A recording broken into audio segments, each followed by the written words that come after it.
Quem deveria desobedecer a ordem ilegal de Alexandre de Moraes para quebrar sigilo jornalista? Vamos lá, amigos.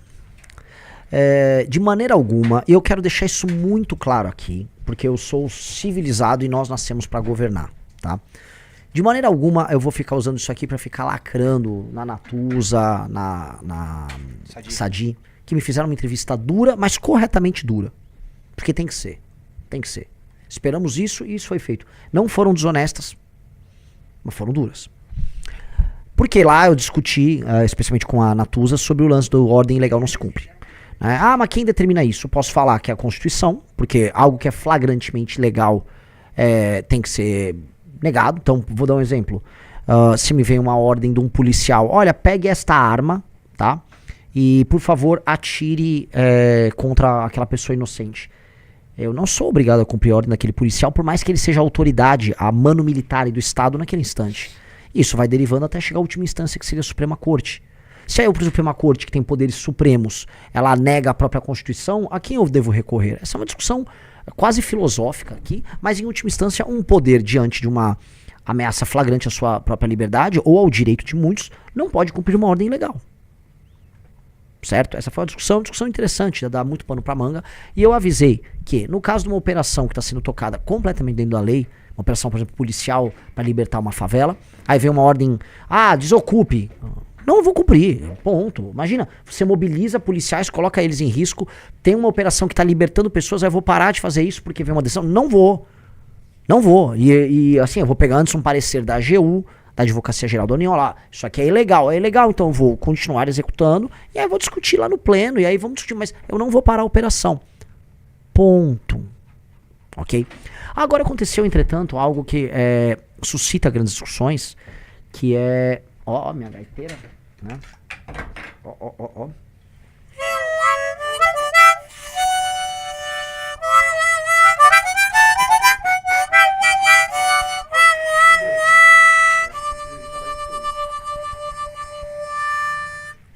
Então, que foi o fato do Alexandre de Moraes ter determinado uma operação de busca e apreensão contra uma fonte de um jornalista que trouxe a público uma questão meio indecorosa, aparentemente. Não tenho como estabelecer um julgamento final, mas parece ser uma coisa indecorosa, envolvendo o uso de carros oficiais ali por parte do senhor Dino, talvez de maneira ilegal, tá? Eu vou trazer a parte do Dino, né? De acordo com a turma, a defesa do Dino, vazou uma questão que envolve um aparato de segurança. Havia uma empresa, acho que essa empresa era ligada a agentes de Estado, que vazaram informações, e que essas informações eram informações de segurança para um jornalista. Estão dizendo que o jornalista inclusive recebeu dinheiro para isso. E aí, em nome, sei lá, da proteção da dignidade do Dino, aquilo que é base, que é premissa do jornalismo, que é o segredo de fonte, foi violado.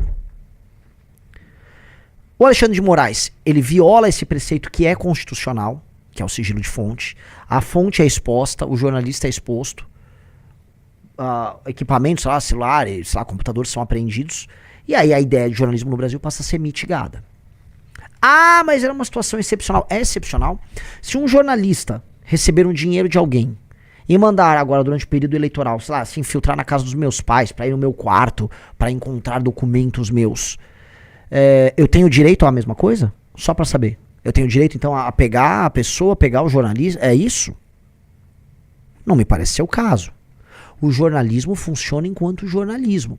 Tim Lopes, um herói do jornalismo brasileiro, se infiltra numa favela para ficar amigo dos traficantes e descobrir ali, vamos dizer, as violações literais contra menores de idade tocadas por traficantes. Tá? Ele é pego e ele é morto. O jornalismo trabalha com risco, ele trabalha com informações. O jornalismo é assim. Quer dizer que o jornalismo contra ministro do Supremo não é jornalismo. Ele tem que ser outra coisa. Sigilo de fonte não existe. Eu preciso entender porque isso é uma violação flagrante da Constituição. Aí as autoridades todas têm que obedecer. É isso. Então tem que obedecer e dane-se, vamos obedecer. E aí pode ser que vá pro pleno ou pro colegiado ali e fique por isso mesmo. E aí, a gente só obedece porque nós estamos passando, assim, afirmar, olha, o Supremo é um poder, eles são os únicos guardiões da Constituição, isso tudo faria sentido, porque não faz sentido você defender a ilegalidade, mas poderia fazer algum sentido num contexto de alguma normalidade. Nós não vivemos um contexto de normalidade no Brasil. O Supremo está cruzando muitas linhas.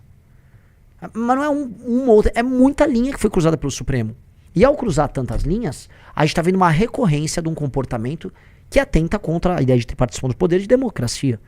E o cara que mais faz isso é o Alexandre de Moraes. Mas meio que de longe. É o Alexandre de Moraes. Então, amigos, aceitar a anormalidade como normalidade é, no fim do dia, apoiar a anormalidade. Portanto, é apoiar um regime que a gente vive, que é um regime em que o judiciário dispõe de super, hiperpoderes que vão dos privilégios à participação em escândalo de corrupção à impunidade total e completa. E essa ilusão que uma parte do jornalismo tem e uma parte do mundo do direito tem, essa ilusão não tá fazendo bem pra gente. O mundo do direito fica com essa ilusão. Não, veja só, o que o Renan disse não é conceito nenhum. Direito, amigos, é papel. Direito é papel. A norma não resiste à espada. E a briga que existe entre os poderes já beirou a espada.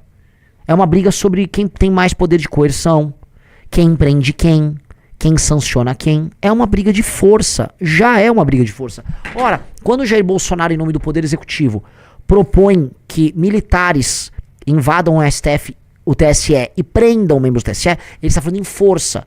E quando o Alexandre de Moraes, do outro lado, prende todas aquelas pessoas no dia 8 e depois prende o Bolsonaro, é sobre força. O pacto social,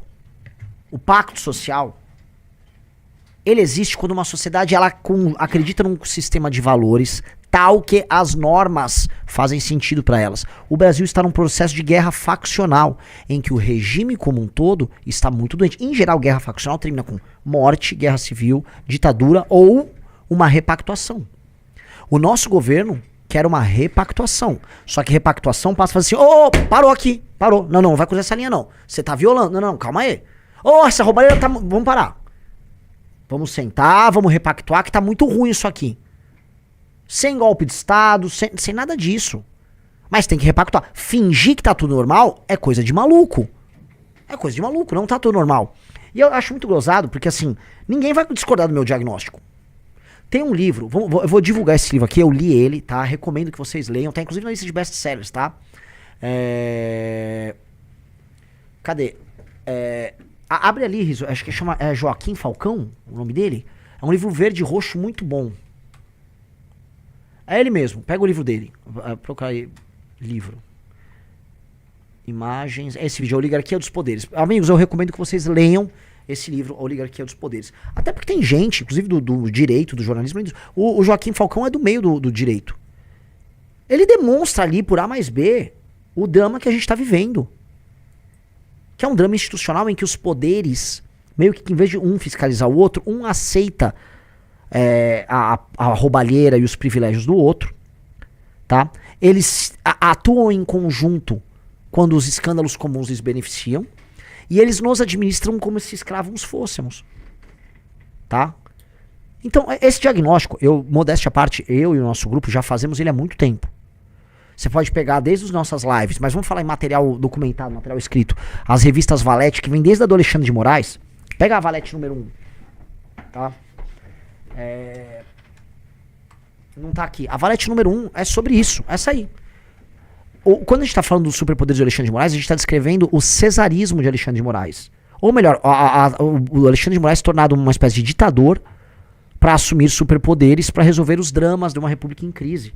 Então, mesmo com os poderes, como o Joaquim Falcão descreve, cada um cuidando do seu esquema, em algum momento, para manter o esquema de pé, foi necessário colocar um super ser, né, um agente com superpoderes, que foi o Alexandre de Moraes, para manter o game vivo.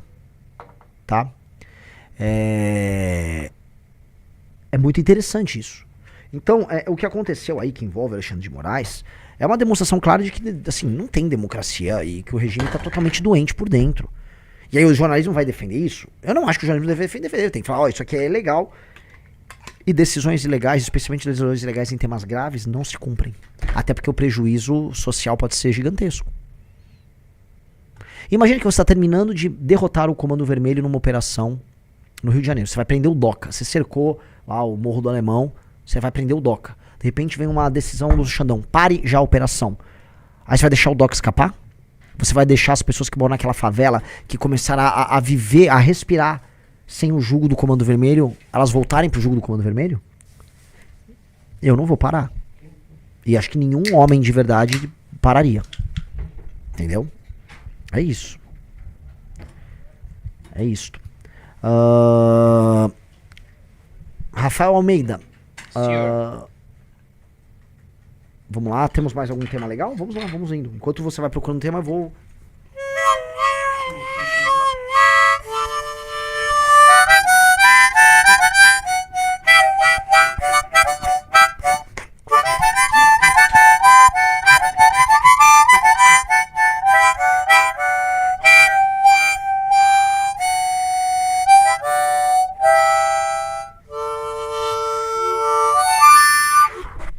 Quem não entendeu esse Renanzão soltando a gaita aí, ó. Domingo, atenção pessoal, domingo, lançamento de campanha de Renan Santos, dia 16 de agosto, na Largo São Francisco, aqui em São Paulo, a partir da 1h da tarde. Renan teremos discurso de muita gente legal. E também o Renan vai tocar o próprio jingle a lá Bob Dylan. O que é tocar um jingle a lá Bob Dylan? Gaitinha com um violão, é isso. É porque assim, tem um jingle que vai tocar, né?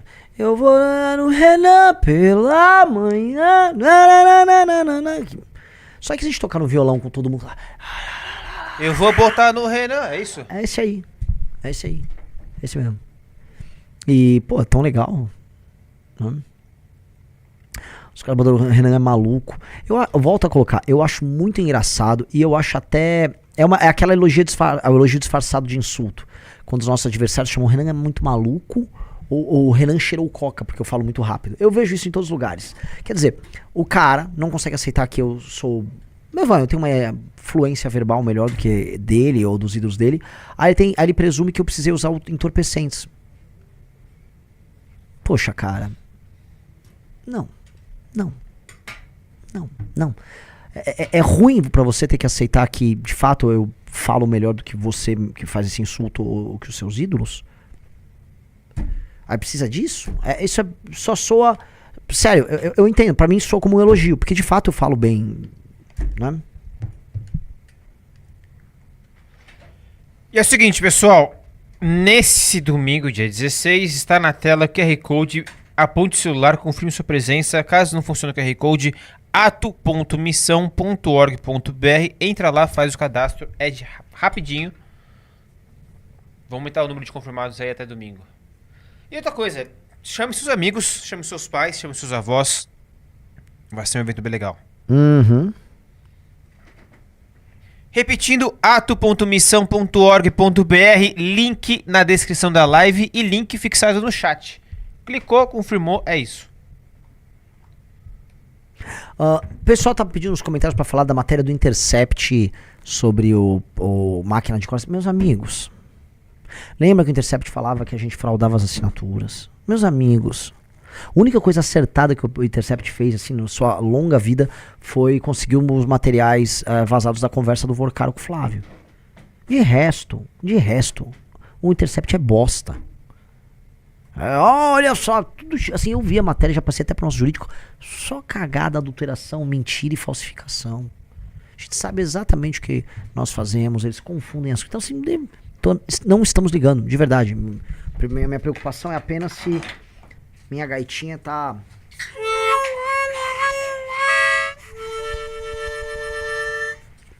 É essa, se a minha gaitinha tá funcionando. Posso fazer o merchan então, aproveitar? Por favor. Na bio do meu Instagram, @RisoMBL, tem um link pro Fábrica de Cortes. É mesmo? É mesmo? É isso. É isso? Então...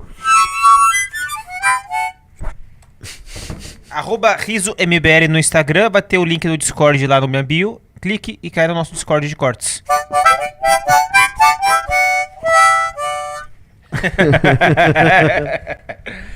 Falando em Discord, assim, é um ataque conjunto com o Discord do Brasil, Renan.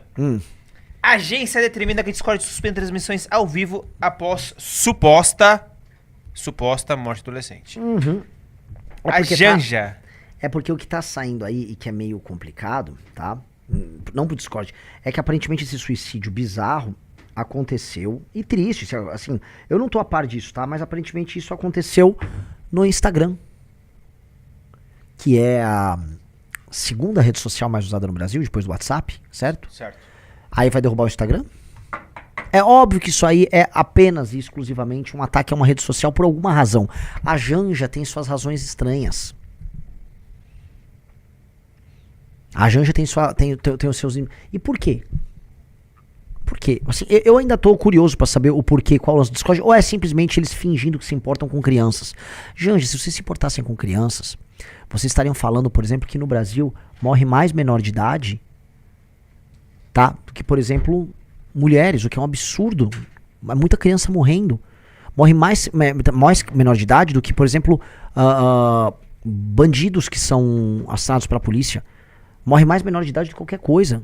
Vocês não falam disso. É muito ruim. São as crianças, meninos e meninas no Brasil morrendo. Vocês não ligam pra morte de criança. Vocês não dão bola. O número é assustador. 12% das vítimas de homicídio no Brasil são menores de idade. Houve hoje, né? Vamos ver se a Janja se importa com os jovens. Bota aquele vídeo que eu gravei, aquele que eu reagi, do Estadão. Deixa eu pegar, peraí.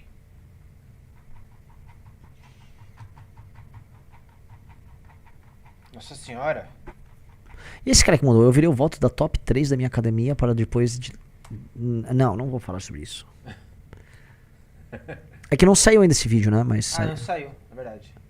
É pra ser agora, então. É? Nossa, mas o web WhatsApp fica zoando pra cacete. Né?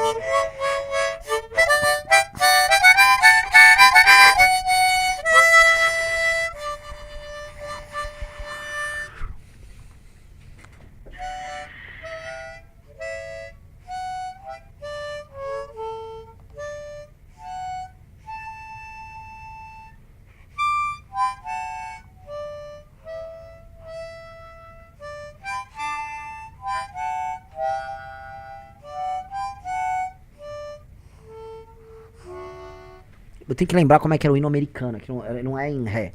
Mas eu lembro, eu sabia tocar o hino americano na gaita. Não, usa qualquer tom. Que você tem alguns tons que são mais... Por exemplo, a gaita em sol e a gaita em mi, eu acho que o som é mais gostoso, mas é...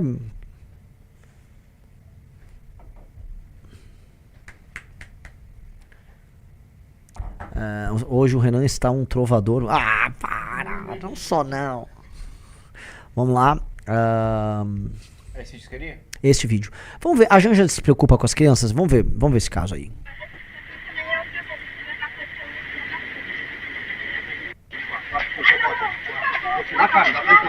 Vamos dar telefone aqui.